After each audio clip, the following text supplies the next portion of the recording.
Hello दोस्तों, जय हिंद। उम्मीद आप सब लोग मस्त होंगे और अपनी पढ़ाई में व्यस्त होंगे। चलिए फिर आप लोगों को प्रैक्टिस करवा दिया जाए मैथ का, ठीक है। और कल कुछ होमवर्क भी दिए थे ना जी। और जो क्वेश्चन बताया जा रहा है वो चीजें समझ में तो आ रही है जी। हाँ, तो मेहनत करिए। देखिए यूपी में एक और पेपर होने वाला है, assistant operator, head radio operator और वर्कशॉप का, है ना जी। तो इसका भी जनवरी के लास्ट तक है जी। तो प्रैक्टिस करिए। उसमें भी आपको पता है कि मैथ कितने नंबर का आने वाला है? 100 नंबर का। रीजनिंग 100 नंबर, हिंदी 100 नंबर, और उसमें साइंस प्लस जीके जीएस है ना, दोनों मिला करके 100 नंबर है। तो साइंस प्लस जीके जीएस होने का मतलब है कि कम से कम 40 नंबर 30 नंबर तो वो भी आएगा।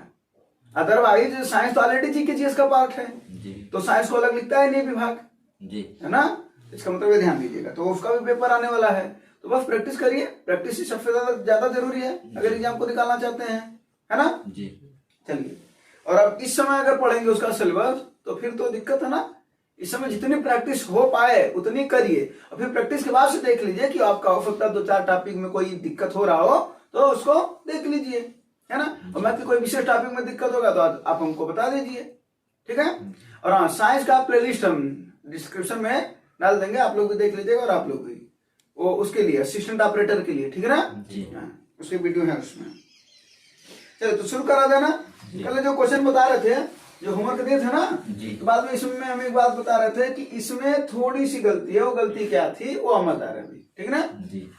जैसे इसमें क्या 5 सेंटीमीटर त्रिज्या के गोले को पिघलाया जाता है और 2 सेंटीमीटर त्रिज्या का एक गोला बनाया जाता है, यही ना जी। लेकिन बोले भी थे कि गोला को अगर गोला में ही बनाया जाए तो उसका जो त्रिज्या जो आयतन होता है क्या होता है? 4/3 पाई आर क्यूब। तो आर का क्यूब होता है, आंकी के मान हट जाते हैं, ठीक ना।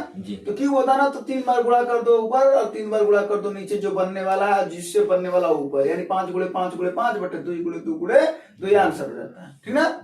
लेकिन और समझ लेते हैं। तो गोले का आयतन क्या होता है भैया? 4/3 पाई आर। कोई दिक्कत नहीं, ये ना।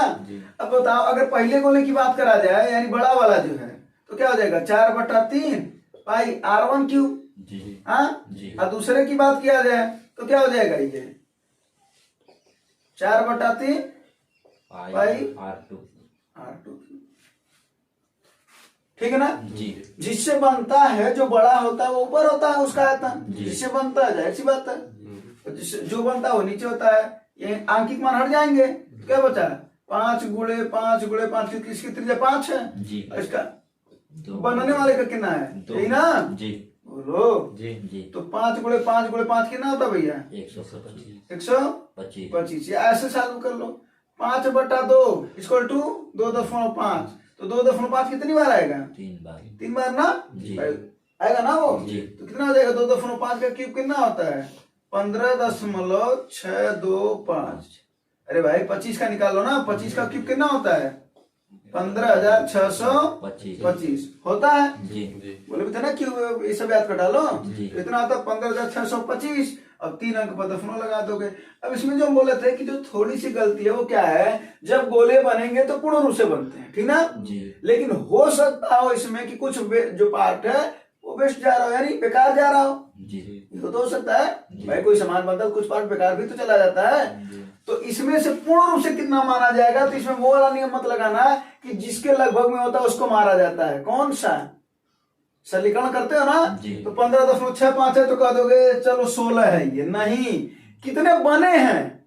15 गोले बने। कितने बने हैं? 15। बाकी नहीं बना तो 15 आंसर होगा ना, कि 16 के नजदीक का तो 16 मार देना, अदरवाइज ऑप्शन में है 16 जी। यही बता रहे थे। आगे तो सवाल बता चुके हैं जी। बात समझ में आया? 15 गोलों का पूर्ण रूप से निर्माण हुआ है ना। 16वां बन ही नहीं पाया, तो 16वां की बात कहाँ को करोगे जी, ठीक ना। अगर यही सरलीकरण का सवाल होता तो हम 16 मानते हैं, क्योंकि 16 के ज्यादा नजदीक है वो, है ना। 15.625 किसके नजदीक है? 16 के नजदीक है, तो हम 16 मानते हैं। लेकिन ऐसे सवाल में ये जब संख्या बनती है, गोलों को पिघला करके, शंकु को पिघला करके, इन सभी को अगर पिघला करके बना जा रहा है, तो जो दशमलव वाली बात होगी उसको छोड़ देना, जो पूर्ण मानेंगे, पूर्णांक मानेंगे, वही आंसर होगा। ये छोटी बात पे इतना चर्चा कर रहा, समझ लेना जी। जब ये गलती होता ना तो पता चलता है। और एक एक क्वेश्चन बहुत होते हैं सिलेक्शन करने के लिए भी और ना करने के लिए भी। है ना, एक एक क्वेश्चन से बैठ करके यहाँ पर हम लोग, है ना जी। तो ये इस वजह से इस बात को ध्यान से समझने की जरूरत है। ठीक है जी। चलो अब ये तो हमारे था, अब शुरू किया जाए आज की कहानी। जी। हाँ जी। चलो तो बाद वाला प्रैक्टिस देखा हैं।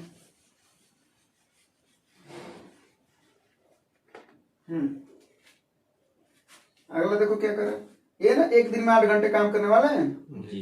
एक दिन में 8 घंटे काम करने वाले इतने व्यक्ति इतनी इकाई काम करते हैं इतने दिनों में, ये तो एकदम उस पर सवाल है। किस पर? M1 D1 T1 बटा W1 M2 D2 T2 बटा W2, इसमें सबको दे रखा है। हाँ तो जब सबको दे रखा है तो वही पूछ रहा है कि बताओ कितने व्यक्ति की आवश्यकता है, तो रखते हुए चले जाएंगे, है ना। कितने व्यक्ति हैं पहले में, इधर में 36 व्यक्ति हैं। कितने दिन काम कर रहे हैं? 12 दिन। कितने घंटे काम कर रहे हैं? 8 घंटे। कितने काम कर रहे हैं? 3 काम कर रहे हैं। स्पष्ट है जी। दूसरी बात करा जाए, कितने व्यक्ति हैं वही तो पूछ रहा है जी, है ना जी। दिन कितना भाई बाद में? 16 दिन। घंटा कितना है? 6। काम कितना है? 5। इसी को सॉल्व करो, है ना। 3 चौको 12 है ना। 8 दूना 16 है ना। 6 दूना 12 और 12 तिहाई 36। और कुछ कटेगा उधर से? नहीं। 4 तिहाई 12 और 5 इधर आ जाएगा तो 12 25 60। कितने आदमी? 60। कितने आदमी थे? 60 है ना जी। हाँ जी। कोई दिक्कत नहीं। ये तो फार्मूला पर रखना था, तो इसमें दिक्कत क्या है ना। चलो अगला फल देखो।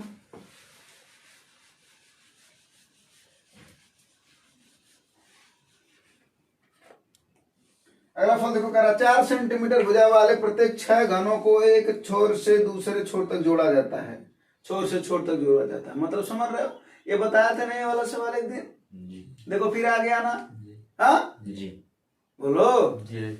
इस सवाल में क्या बताते हैं कि घन जब एक दूसरे घन के साथ जुड़ता है या और घनों के साथ जुड़ता है तो क्या बनता है भैया? घनाभ बनता है। क्या बनता है? ठीक है। अब मान लो कि एक घन है, और घन का क्या होता है? लंबाई चौड़ाई ऊंचाई तीनों क्या होती है भाई साहब? बराबर होती है। तो अगर एक घन है उस पर एक और डब्बा रखा गया, वो जो घन है एक और रखा गया, एक और रखा गया, एक और रखा गया, तो तुम देख रहे होगे उसका अगर इसको लंबाई माना जाए ये वाले पार्ट को, तो लंबाई और चौड़ाई में कोई परिवर्तन नहीं हो रहा है, लेकिन ऊंचाई उसकी बढ़ती जा रही है। बातें समझ में आ रही है? नहीं आ रही है? बातें समझ में आ रही है ना। इसका मतलब हुआ कि 4 सेंटीमीटर अगर भुजा है, अगर हम मान लें इसकी लंबाई 4 है, चौड़ाई भी 4 है, तो ऊंचाई परिवर्तन हो जाएगा। इसका कितना हो जाएगा? कितने घन है? 6। तो 6 चौक को 24 हो जाएगा। ये बातें समझ में आया कि नहीं आया? बोलो भाई, एक घन पर ऐसे रखते जाओगे, हाँ घन का घन भी नहीं बना पा रहे है ना। 1 2 3 4 5 6 ये है ना। अब देखो इसकी किसमें नहीं परिवर्तन होगा? ये अगर इसकी एक लंबाई है, ठीक ना, इसकी देखो ये 3D फिगर है, इस वजह से दिखेगा नहीं इसकी चौड़ाई, ठीक है। हाँ अब देखो दिखेगा, ये लंबाई है ना अगर, और ये चौड़ाई है, तो ये इसकी ऊंचाई है। तो देखो इसकी ऊंचाई में परिवर्तन हो रहा है कि नहीं हो रहा? हाँ लेकिन लंबाई और चौड़ाई में नहीं परिवर्तन हो रहा है ना। नहीं हो रहा है ना। हाँ अगर बातें नहीं समझ में आ रही तो एक बार और रफ करा देते हैं कि मान लो तुम्हारा घर एक कमरा बना हुआ है, वो कमरा घनाकार है, लंबाई चौड़ाई ऊंचाई तीनों क्या उसकी बराबर है। 10 फीट का कमरा बनाया हो तो 10 लंबाई 10 चौड़ाई और 10 क्या है। अब उसी पर 2 तल्ला बनवाओ, 3 तल्ला बनाओ, 4 तल्ला बनाओ, 5। समझ में आया? क्या तुम्हारा बढ़ा? क्या लंबाई और चौड़ाई बढ़ा? क्या लंबाई चौड़ाई बढ़ा? क्या बढ़ा भैया? अब स्पष्ट हो। और कितनी बार बढ़ेगा? 6 तल्ला बनेगा तो 6 बार बढ़ेगा ना। हाँ तो इसे यहाँ पर भी 6 बार बढ़ेगा, तो 6 चौके 24। क्लियर हो? अब क्या पूछ रहा? अब जो पूछा बता दो, है ना। अब जाहिर सी बात है घना तो बन ही गया। घना क्यों बन गया? जब लंबाई चौड़ाई और ऊंचाई आपस में न बराबर हो, पॉसिबिलिटी है कि तीनों न बराबर हो, लेकिन कम से कम कोई एक नहीं बराबर होगा। जैसे इसमें देखो तीनों बराबर हो जाएंगे तो घन बन जाएगा।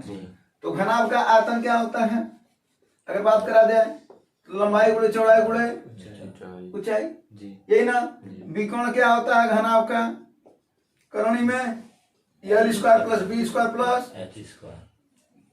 और पृष्ठीय क्षेत्र या जिसे बोलते हो कभी कभी संपूर्ण पृष्ठ है ना, वो क्या होता है 2 गुणे L B plus B H plus H L. बोलो भैया ये ना 2 एल बी। अब यही तो रखना तो है उठा करके 4 गुणे 4 अर्थात 16, 4 गुणे 24 अर्थात 96, 24 गुणे 4 अर्थात कितना 4 ना हो जी 24 गुणे 4 अर्थात 96 कोनो दिक्कत नहीं। 96 और 96 जोड़ो कितना आएगा 4 4 8 घटा दो उधर से 200 में से 192 होगा ना जी और 192 में 6 जोड़ो 198 200 जोड़ दो 208 208 200 दूना 400 8 दूना 16 400 सेंटीमीटर है तो वर्ग सेंटीमीटर, मीटर है तो वर्ग मीटर। क्या दे रखा है सेंटीमीटर तो वर्ग सेंटीमीटर 416। कोई दिक्कत नहीं। एक बार जानते हो रेलवे में प्रश्न आया था यही, तो उसमें लिख रखा था 416 वर्ग सेंटीमीटर जो है ना वो वर्ग सेंटीमीटर न लिख करके 416 सेंटीमीटर लिख रखा था पहला ऑप्शन। अब तुम्हें देखो जनरली क्या करते हो, जो पेपर देते हैं ना वही इस बात को समझेंगे, जो रियल पेपर में देते होंगे ना वही समझेंगे, घर पर टेस्ट देने वाले मात्र नहीं समझ पाएंगे इस बात को।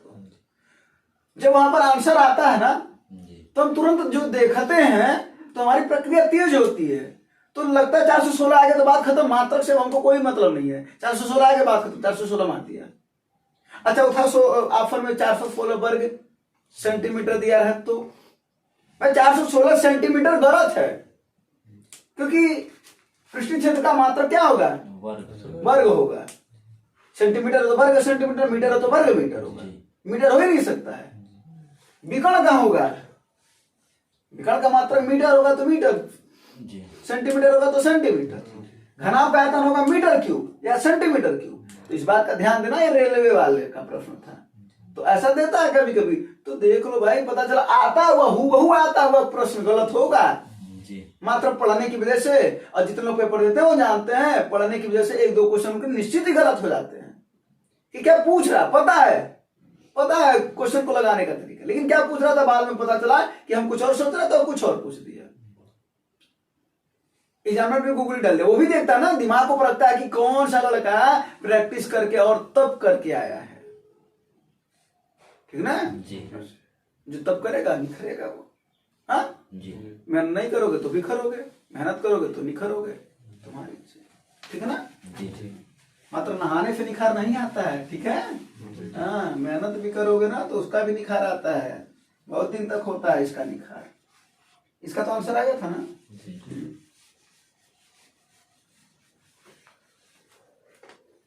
चलो भाई सब अगला देखा जाए जी। कह रहा ए किया बी किया से 24% अधिक है तो बी किया ए किया से कितना परसेंट कमी, तो कई बार बता चुके होंगे ना। ऐसे में बताया ना, 2 सवाल है। पहला सवाल क्या है, ए किया बी किया से 24% अधिक है, तो दूसरा सवाल बन सकता है ए किया बी किया से 24% कम है तो बी किया ए किया से कितने परसेंट अधिक है, ये दूसरा सवाल बन सकता था ना जी। हाँ जी।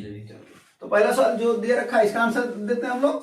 पहला सवाल का आंसर क्या हो जाएगा, बोले ना जब अधिक है, क्या बोला अधिक, बाद में पूछा कम, तो हमको ध्यान देना बस वो क्या बोला पहले में अधिक बोला ना, तो बोला ना एक या बी क्या 24% अधिक है तो अधिक लेकर के चलेंगे।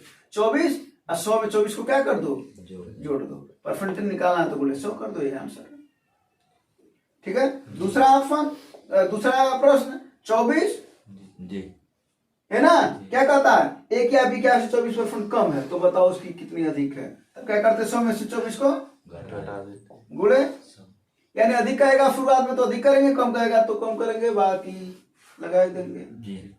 फल आया ही है ये जी, है ना।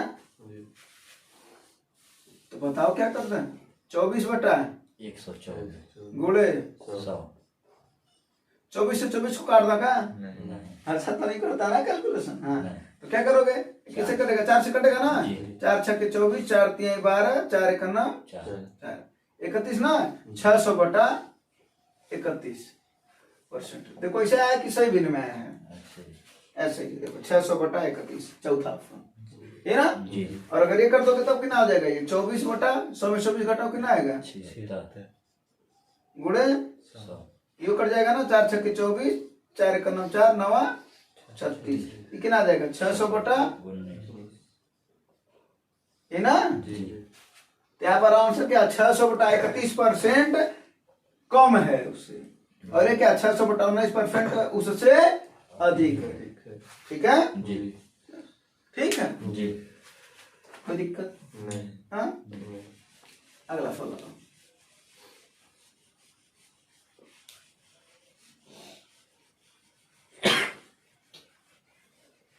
प्रैक्टिस करो, बस ईमानदारी से करो अपना काम। हाँ ये देखो कह रहा है, एक दुकानदार ने 2 वस्तुओं को 98 रुपया में बेचा, एक पर 13% का लाभ कमाया, दूसरे पर 13% की हानि, कुल लाभ या हानि बताओ। बोले तो ना ऐसे सवाल में जब भी 2 वस्तुओं को बेचा जाए विक्रय मूल्य बराबर हो तो विक्रय मूल्य को नहीं ध्यान देना, बोले तो ना। तो उसको किस वाले फार्मूले से लगा लेना, ए प्लस बी कुल प्रतिशत परिवर्तन, यही ना, plus A B by 100 percentage परिवर्तन, इसी से लगा लेना। ठीक है जी, कोई दिक्कत नहीं। नहीं तो ऐसे भी लगा लेना, मूल मान लो 100 है, कितने का परिवर्तन हो रहा, पहले 13% आप तो कितना हो जाएगा 113 बटा 100, फिर 13% क्या हो रहा बाद में हानि हो रहा, तो कितना हो जाएगा 87 बटा 100। ठीक है जी। अब इसको इससे काट दोगे, जो आएगा वो 100 से बढ़ा हुआ आएगा या घटा हुआ आएगा, कुछ तो ही करेगा जी। ठीक है जी, तो आंसर हो जाएगा। इसको सॉल्व कर लेना, इससे सॉल्व कर देते। क्या कर रहा है 13% लाभ, लाभ को क्या बोलते हो भैया प्लस, और हानि को माइनस। तो पहला प्लस हो रहा है, दूसरा क्या हो रहा है माइनस। अब प्लस और माइनस का गुणा माइनस 13 गुणे 13 बटा 100, कोई दिक्कत 13 से 13 हट जाएगा, 13 13 169, कितने अंक पर दशमलव 2 अंक, क्योंकि बटे 100 है ना जी। माइनस का मतलब क्या हो रहा है हानि, यानी ये क्या हो रहा है 1.69% की हानि हो रहा है ना ऑप्शन में जी। देखो पहला ऑप्शन लाभ दे रखा था, है ना जी, लाभ हो ही नहीं रहा। जब किसी वस्तु को समान दाम पर बेचा जाता है, 2 वस्तु हैं और उनको समान दाम पर बेचा जा रहा है, और परसेंटेज एक पर बराबर है, इतना लाभ हो रहा और हानि हो रहा है, तो हमेशा हानि ही होगा। ठीक है जैसे कि सवाल में, चलो अगला लगा, इसको लगा लेना, जो सॉल्व करके आएगा उसको 100 में से घटाना पड़ेगा। ठीक है तब आएगा तुम्हारा हान।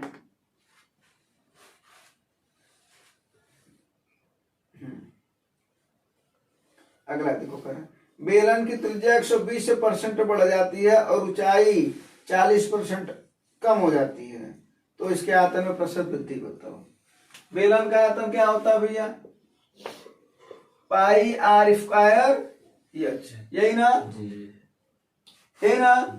अब देखो जिस ऐसे सवालों में जब भी वृद्धि कमी की बात कर रहे हैं, अनुपात की बात कर रहे, गुना की बात कर रहे, नियतांक वैल्यू को हटा देते हैं। पाई का मान 22/7 होता है, हमने हटा दिया। ठीक है जिस पर जितना घात रहेगा उसको उतनी बार वृद्धि करेंगे। आर पर कितना घात है 2 बार करेंगे वृद्धि। एस पर कितना घात है तो 1 बार करेंगे। यानी मान लेते हैं कि उस मूल क्या है भैया, इसमें बेलन है, मूल बेलन का आयतन कितना था 100 था, कितना था 100, उसी में वृद्धि करेंगे, जाहिर सी बात है।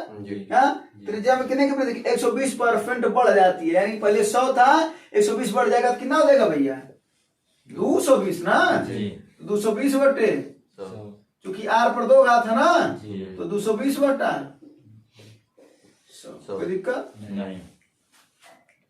हाँ फिर क्या बोला है, और ऊंचाई 40% कम हो जाती है। ऊंचाई पर कितना घात है तो 40% कम हो जाएगी, अर्थात बचेगी कितना, इसी को सॉल्व कर लो। 100 से 100 को काट दो, 00 कट जाएगा। हाँ बोलो, इस 0 से 0 को काट दो, बाकी को अभी नहीं काटना। ठीक है हाँ 22 का वर्ग कितना होता भैया 484, आगुड़े कितना है 6 बटा 10, इसी को सॉल्व कर लो। 6 चौके 24 के 4, 2 आया, 6 8 48, और 48 2 50 के 0, 5 आया, अच्छा 24 5, आप 10 है तो एक अंक पर दशमलव लग जाएगा। बोलो हाँ या नहीं? हाँ। अब एक बात बताओ, मूल कितना था तुम्हारा भाई साहब? कितना हो गया?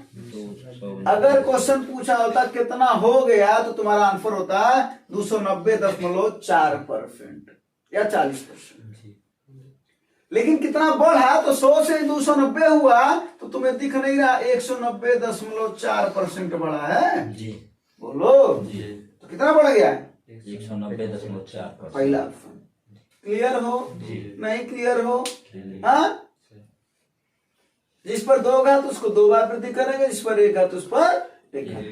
ठीक है, 1 बार वृद्धि करेंगे। चलो फर्स्ट होने वाले सवाल में जी। आते हैं सवाल ऐसे बस फार्मूला पता होना चाहिए। जैसे बेलन का फार्मूला हमको पता था तो हमने कर लिया। हाँ, नहीं पता रहता तो क्या करते? कुछ नहीं कर पाते। चलो अगला सवाल लगाओ।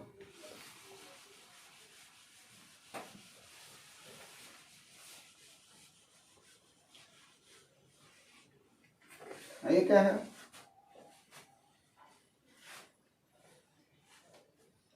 ये देखो क्या कर रहा है। 48 किलोमीटर प्रति घंटा की गति से चलती है यदि कोई ट्रेन तो 12 मिनट की देरी से पहुंचती है। कोई ट्रेन है 48 से जा रही है तो 12 मिनट उसे देर हो रहा है जी गंतव्य स्थान तक पहुंचने में। ठीक ना? आज जब वो 64 से जा रही है यानी स्पीड बढ़ा दी, लेकिन फिर भी उसे लेट हो रहा है, फिर देर हो रहा है। ठीक ना? यानी दोनों बार देर हो रहा है। तो पूछ रहा है यात्रा को तय करने में सही समय बताओ। तो कोई दिक्कत नहीं है, पहले दूरी ज्ञात कर लिया जाए। ऐसे सवाल का क्या ज्ञात कर लिया जाए? दूरी। तो दूरी बराबर क्या होता है भैया?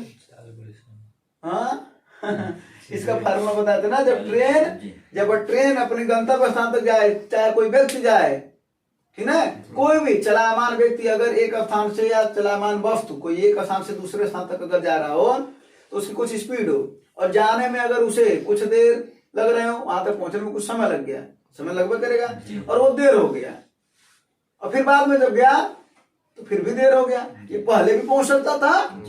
हाँ, तो अगर देर होगा तो आपस में घट जाते हैं, और अगर देर और फवेर होता है यानी पहले पहुंच जाता तब क्या होता है? जुट जाता है। यानी इसमें 2 सवाल था ना?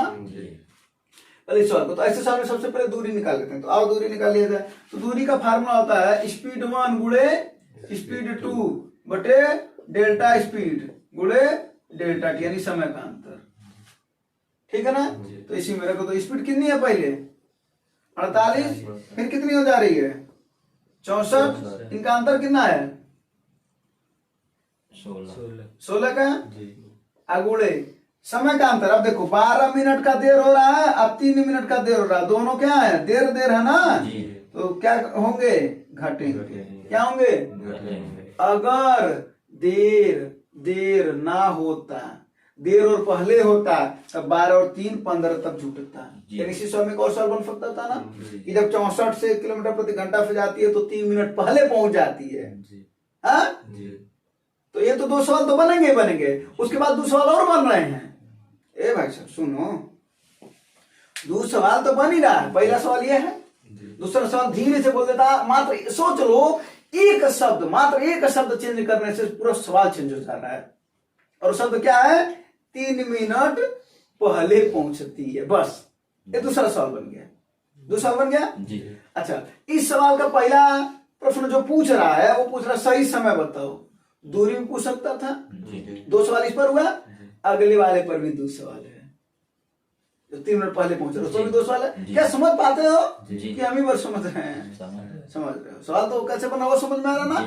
जब सवाल बनाना सीखेंगे तो लगाना बहुत बड़ी बात है, तुरंत लपेट देंगे, है ना सवाल को। तो बस डेल्टा टी समय कितना हो जाएगा? वो 12 में 3, ये देर हो रहा ना, तो 9 मिनट बटा 60 कर देंगे तो घंटा में आ जाएगा। 60 ना करते तो किस में आता है? तो बटे 60 कर दो पहले, ताकि ये किलोमीटर में है पहले दूरी। ठीक है, आपको पहले दूरी किलोमीटर में चाहिए। क्या कर लिया जाए? काट लिया जाए। 16 चौके 64, यही ना? फिर कितना हो जाएगा ये? और कटेगा क्या? 12 25 60, अब 12 चौके 48, है ना? 4 चौके 16, 16 नवा 144 बटा 5 किलोमीटर। कोई दिक्कत है ना? चलो अब आ जाते, अब हमको अगर दूरी पूछा होता तो हमारा ये आंसर होता। भाई 10 आ जाएगा, वो तो काट लोगे, ठीक है। अगर दूरी पूछा होता तो अपना ये आंसर होता, लेकिन उसने दूरी नहीं पूछा। उसने दूरी क्या पूछा? समय। तो समय बराबर क्या होता है जरा बताओ? दूरी बटे 4 होता है। दूरी कितना है? 144 बटा 5। चाल कितना है पहले का? पहले का चाल कितना है? 48। तो जिसका 48 मिनट अगर चाल है तो उसका समैया ज्यादा ले रहा है ना, कितना मिनट? ये बात समझ में आया कि नहीं? पहले ये बताओ। जी सही समय पर वो थोड़े पहुंच रहा है। सही समय पर पहुंच रहा है क्या? अगर सही समय पर पहुंचता तो मात्र यही करते, समय बराबर दूरी बटा चाल कर देते। लेकिन वो 12 मिनट और ले रहा है, तो 12 मिनट और लेने का मतलब 12 मिनट तो जुटेगा ना। हाँ बोलो। तो ये मिनट में है। अब तो अगर ये मिनट में है तो ये क्या है? घंटे में आएगा। समय घंटे में आएगा ना, तो घंटे में आएगा तो क्या कर देंगे? गुणे 60 कर दो तो मिनट में आ जाएगा। नहीं समझे? नहीं समझे? फिर से एक बार यहाँ पर समझा देते हैं, वरना इन लोगों को कंफ्यूजन रह जाएगा, है ना। तुम लोग तो सामने हो, दिख जाते हो। तेरा देखो, समय बराबर होता है दूरी बटा चाल में, कोई दिक्कत? दूरी अपना यही है, चाल यही ना। जब इस चलिया से चला था तो 12 मिनट उसे लेट हो रहा भाई, तो 12 मिनट लेट हो रहा है, यानी 12 मिनट और लग रहा है। सही समय थोड़ी ना वो। जब 12 मिनट घटाएंगे हम तब जाके हमारा सही समय होगा। इस वाले में से जो सही समय है, या तो हम समय में 12 मिनट जोड़ना तो जो आएगा वो, है ना। अब और घंटा में आएगा आंसर, क्योंकि यहाँ से हम किलोमीटर में चल रहे हैं और 4 किलोमीटर प्रति घंटा में, तो आंसर घंटा में आएगा। गुणे 60 कर देंगे तो मिनट में आ जाएगा। नहीं समझे? तो सवाल समझ में आना। सही समय ज्ञात करने वाला दूसरा सवाल लगा के बताओगे तो मारेंगे, बता दे रहे हैं, ठीक ना। फिर लाइव क्लास में मारेंगे तुम लोग को। दूसरा सवाल क्या है? वो 3 मिनट देर की जगह पर 3 मिनट पहले, और इसमें दूरी भी ज्ञात करना है और समय सही समय भी ज्ञात करना है, ठीक है जी। दोनों ज्ञात करना है ये वाली फॉर्म में। चलो अब इसको काटना, 12 25 8 12 चौके 48, यही ना। आगे क्या हो जाएगा?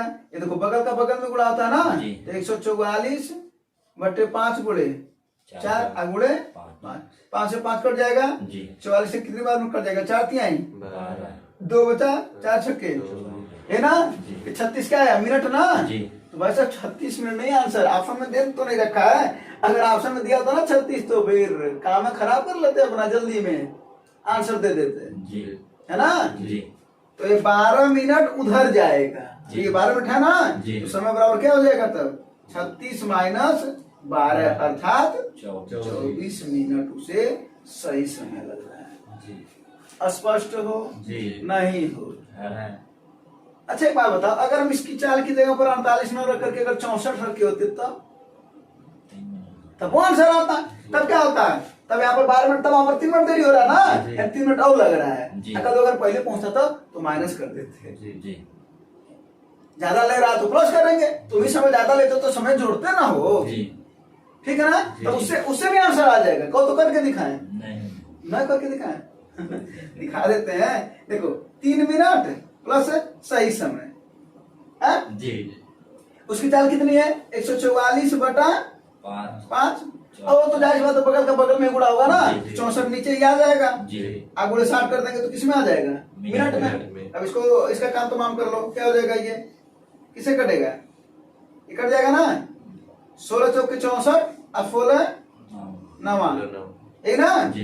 बोलो जी। अब 5 चौके 20 20 तिहाई 9 त्रिक अब 3 इधर जाएगा तो 27 में से 3 जा 24 आया कि नहीं आया जी। तो सवाल हमारा एकदम सही है, मैंने उसका सॉल्यूशन सही है, सवाल तो सही है। क्लियर हो? स्पष्ट हो? जो वाला सवाल तो प्रॉब्लम तो नहीं करेगा। तो 2 सवाल तो हमने बताया ना, दूरी और सही समय। तुम बताओगे ना दूरी और सही समय, और यहाँ पर देर की जगह पहले है, उसके पहले तो बाकी तो चेतावनी दिए ही है ना, ध्यान रखे रहना चेतावनी क्या दिए हैं। चलो अगला सवाल। हाँ जी। मशीन का आवाज तेज है, हम अपनी आवाज थोड़ा और तेज कर लें जी।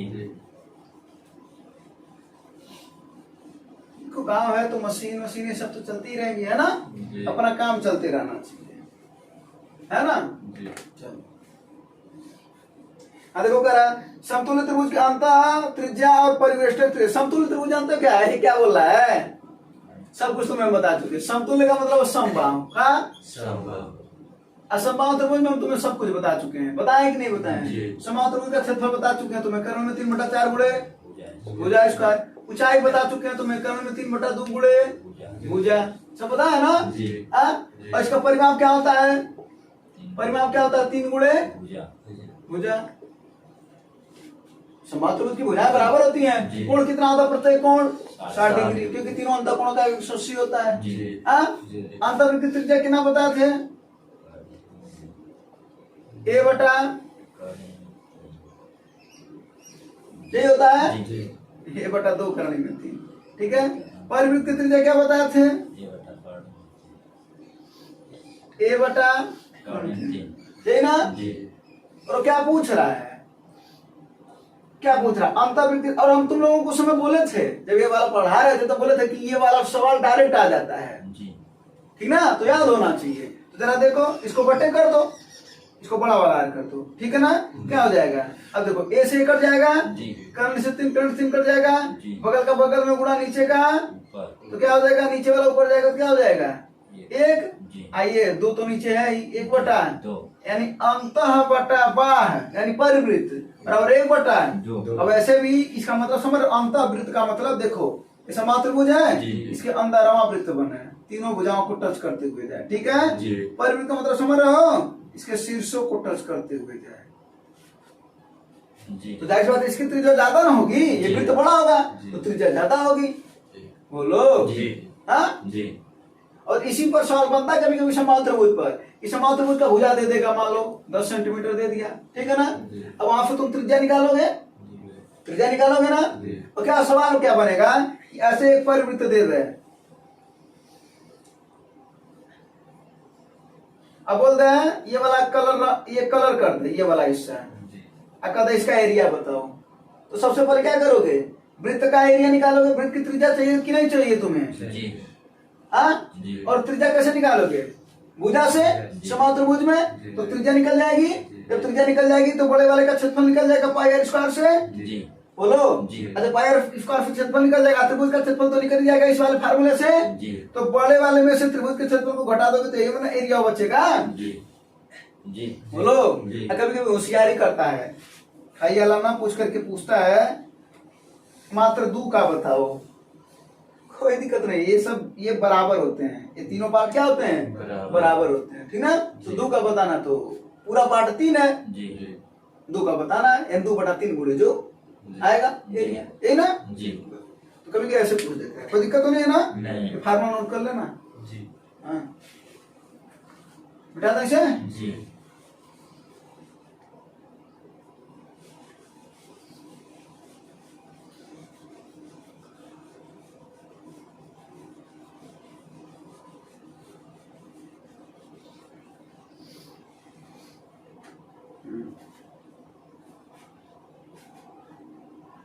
और कितने सवाल हैं, ये और सवाल है ना जी। हाँ ये वाला सवाल देख लो, x बराबर दे रखा है, जरा मार्क कर देना, x बराबर दे रखा है, क्या है 3 माइनस 2 करने में 2, ठीक ना जी। अगर बात करा जाए, अगर x ये दे रखा, ठीक ना जी, तो अगर हम तुमसे पूछें 1 बटा x यहाँ पर क्या हो जाएगा, तो जानते हो क्या हो जाएगा, इसका जब परिमीकरण करोगे, देखो इधर ऐसे करते हैं, अरे भाई ये x है, इसका वैल्यू तो 1 बटा f की, यही ना f के जगह पर मान रखे हैं, इसका परिमीकरण कर दो, तुम्हारे f पर प्लस कर दो और ऊपर नीचे उससे क्या कर दो, ठीक है जी, हाँ जी। तो देखो 3 का ये नीचे क्या वर्गांतर फार्मूला बन जाएगा जी। तो 3 का वर्ग 9 और 2 कर में 2 का वर्ग 8, 9 में से 8 जा 1, नीचे क्या आ जाएगा 1, ऊपर क्या बचेगा, यानी 1 बटा x की वैल्यू कितना आ गया 3 प्लस 2 करने में 2, और x की वैल्यू क्या आया है 3 माइनस 2 करने में 2, अगर यक्स प्लस 1/x को अगर जोड़ा जाता तो इसको जोड़ दो, यानी 3 माइनस 2 करने में 2 प्लस 3 माइनस सॉरी प्लस है ना जी। ये देखो इससे से कट गया जी 3 आंसर क्या होता है? छह। इसका नहीं आंसर, इसको नहीं बता रहा, हम दूसरा सवाल बता रहे हैं। जी वरना सोच रहे हो 6 तो आया ही नहीं है। हमें बता रहा है कि इसी सवाल में एक और सवाल है, ठीक है जी। और अगर वो सवाल होता तो देखने वाले देख करके आंसर करते हैं, इसका भी देखने वाले देख करके आंसर करते हैं जो सवाल दे रखा है। ये सवाल समझ में आया कि नहीं आया? अभी तो मुझको देखो नहीं, ये सवाल समझ में आया? तो चलो अब यहाँ से हम आ जाते हैं। x की वैल्यू इतनी दी है, 3 माइनस 2 करणी में 2 जी। अगर इसको करणी में कर दें तो भैया ये भी करणी में हो जाएगा, बोलो हाँ या नहीं? जी हाँ जी। अंदर वाले को सॉल्व कर लेते हैं, करणी में इसको रहने दो। ये फार्मूला बनेगा a माइनस बी का होल स्क्वायर पर, और क्या होता है a square plus B square minus, यही ना? जी अगर देखो जो 2 को छोड़ करके 2 है ना जी। और ये माइनस वाला टर्म है तो माइनस वाला इसी पर फार्मूले पर बनेगा। जी तो माइनस को छोड़ दो और 2 को छोड़ करके जो अंदर होता है इसका गुणनफल, इसका गुणा करो, गुणा करने पर ये आना चाहिए, जोड़ने या घटाने पर 3 आना चाहिए। तो 2 एक करना 2 और 2 और 1 3 आ गया ना? जी। तो क्या करेंगे हम, करणी में 2 का स्क्वायर कर दो, आधन करणी में 1 का स्क्वायर कर दो, कोई हर्ज है? नहीं। अरे महाराज 2 और 1 मिला ना हमको, जी। तो बोले उसी को करणी का स्क्वायर करते चलना है। जी। करणी का 2 का स्क्वायर 2, जी। इसका स्क्वायर 1, 2 और 1 3 आ जाएगा कि नहीं आ जाएगा? आ जाएगा। हमारा 2 गुणे करणी में 2 करणी में 1, कोई दिक्कत नहीं। अब तो a square plus B square minus 2ab formula क्या बन जाएगा? a माइनस बी का होल स्क्वायर, और ये अंडर रूट में है ना? जी हाँ जी। जब ये अंडर रूट से बाहर निकलेगा तो क्या आ जाएगा? करणी में 2 माइनस 1, बोलो आ जाएगा कि नहीं आ जाएगा? जी हाँ जी। यानी x की वैल्यू अब हमको मिल गई कितनी? अंडर रूट x की वैल्यू कितनी मिल गई? अंडर रूट x है ना? जी। अंडर रूट x तो है, जी। कितनी मिल गई? करणी में 2 माइनस, तो 1/√x की वैल्यू कितनी मिल जाएगी? अभी अभी पढ़ा है ना ये? जी जी। क्या हो जाएगी? प्लस ये ना? जी। हाँ दोनों को जोड़ोगे तो ये वाला कटेगा, तो कर्ण दो मिलकर के कितना? अब दोनों को घटाए होते तो ये वाला कट जाता ना? जी, जी। तो माइनस एक मिलकर के कितना होता है? दो प्रश्न बना यहाँ से, जी। तो यहाँ से भी तो 2 प्रश्न बन सकता था। जी हाँ एक बार जोड़ दिया है ना, जी। एक बार घटाना दिया होता। हाँ जी। अच्छा उसके बाद फिर एक चीज और दिखा, थोड़ा सा ध्यान से देखना है, देखो बारीक चीजों को देखना ही प्रैक्टिस करना होता है। एक चीज और दिखा रहा तुम्हें, अगर ये x की वैल्यू जो दे रखा ना, ये 3 माइनस 2 करणी में 2 ना दे करके अगर x की वैल्यू 3 प्लस 2 करणी में 2 दिया होता, ठीक है? हाँ तब जो अंडर रूट x का वैल्यू आता है वो क्या आता है? अंडर रूट x की वैल्यू, तो यहाँ पर क्या आता है? करणी 2 माइनस 1 ना, जी। तब क्या आता है इसका? करणी में 2 प्लस 1 आता है। तब हम 1/√x की वैल्यू क्या लिखते हैं? करणी में 2 माइनस 1। जी। अब तब अगर हम जोड़ते तो ये कट जाता तो 2 करणी में 2 आता, ये तो जाहिर सी बात यहाँ पर भी जोड़ने पर वही आया है, जी। लेकिन एक फर्क है, घटाते अगर तो क्या होता, तो घटाने पर ये कट जाता ना, जी। 1 और 1 तब आता 2, लेकिन यहाँ पर क्या आया है? तो ये बातें ध्यान देना, आंसर याद मत करना। जी हाँ मत समझ में आना। जी। हाँ जी। तो देखो इस पर भी 2 सवाल है, अच्छे से कर दे तो और 2 सवाल है, ये माइनस की जगह को प्लस कर दे, जी। है ना? ये वाला जो सवाल दे रखा है इस पर तो ऑलरेडी है 2 सवाल, और जो एक और बना है चेंज कर दे तो 2 सवाल रहते। देखो सवाल बहुत होते हैं, उसी को घुमाता है, जानवर यही तो काम करता है, और क्या कर रहा है? इसी में से वो तुम्हें समझा, बोलो जी। हाँ जी। तो दिक्कत तो नहीं है ना? नहीं। इसका आंसर क्या आया था? 2 करणी में 2। जोड़ने वाला पूछ रहा है जी। ना, घटाने वाला पूछा होता तब क्या आंसर आता है? माइनस 2। और ये चेंज कर दिया होता वैल्यू तब क्या आता है? प्लस 2। जी। जोड़ने वाले 2 करणी 2 ही आता। क्लियर हो? जी। इसका तो आंसर पहले ही बता चुके हैं, ठीक है ना? जी।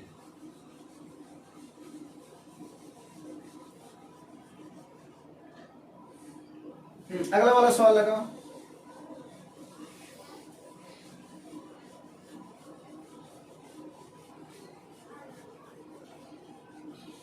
देखो भाई ये वाला सवाल अगर हम रहते तो जानते हो क्या करते हैं, कैसे लगाते हैं? सबसे पहले तुम खुद ध्यान दो, इकाई अंक देखो सबके अलग हैं ऑप्शन के, जी। है ना? जी। तो बात का तुम इकाई अंक से खेल लेते हैं, नहीं समझे? जी। बोलो जी। तुम्हें हम फार्मूला लेकिन बता देते हैं। ए क्यूब धन बी क्यूब धन सी क्यूब माइनस 3abc का फार्मूला होता है ए धन बी धन सी एक कोष्टक में, दूसरे कोष्टक में a माइनस बी का whole square plus b minus c का whole square plus c minus a का होल स्क्वायर आ कुल के बटे 2। और ए बी सी का वैल्यू पता है, ए का वैल्यू कितना है 61, बी का वैल्यू 63 और सी का वैल्यू इस वाले फार्मूले पर रख करके लगा सकते हो। ठीक है नहीं तो जब आप देखो ये फार्मूला तो रखे ना वो काम करेगा।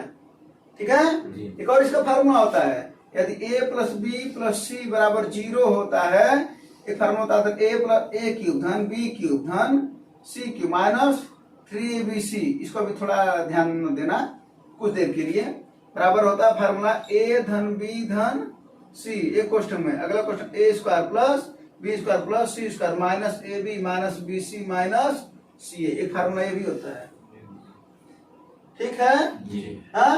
और जब यही a प्लस बी प्लस 0 हो जाता है तो ये इधर वाला 0 हो जाएगा, तब क्या आ जाएगा यदि ये होता है तब क्या होगा a क्यूब धन बी क्यूब धन सी क्यूब बराबर 3abc हो जाता है। माइनस उधर जाएगा प्लस ना हो जाएगा। इस पर कभी कभी सवाल बनता है।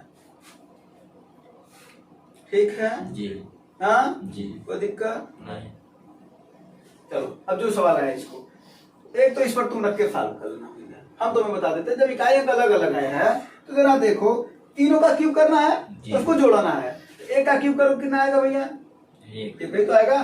3 का क्यूब करोगे तो इकाई अंक क्या आएगा 5 का कितना भी घात कर दो इकाई अंक क्या आएगा 7 5 12 1 इकाई अंक कितना आएगा, यानी जो भी होगा वो 3 से घटेगा। और उसके बाद से माइनस वाला टर्म है तभी ना बोला घटेगा।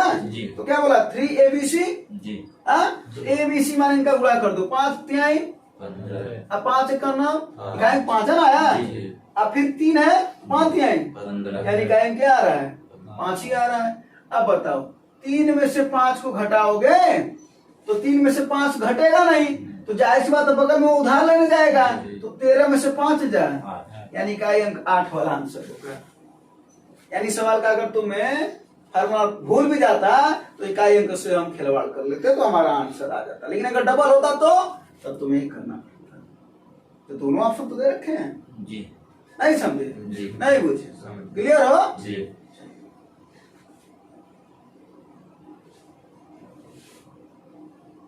हाँ अब ये वाला फॉर्म लगाओ।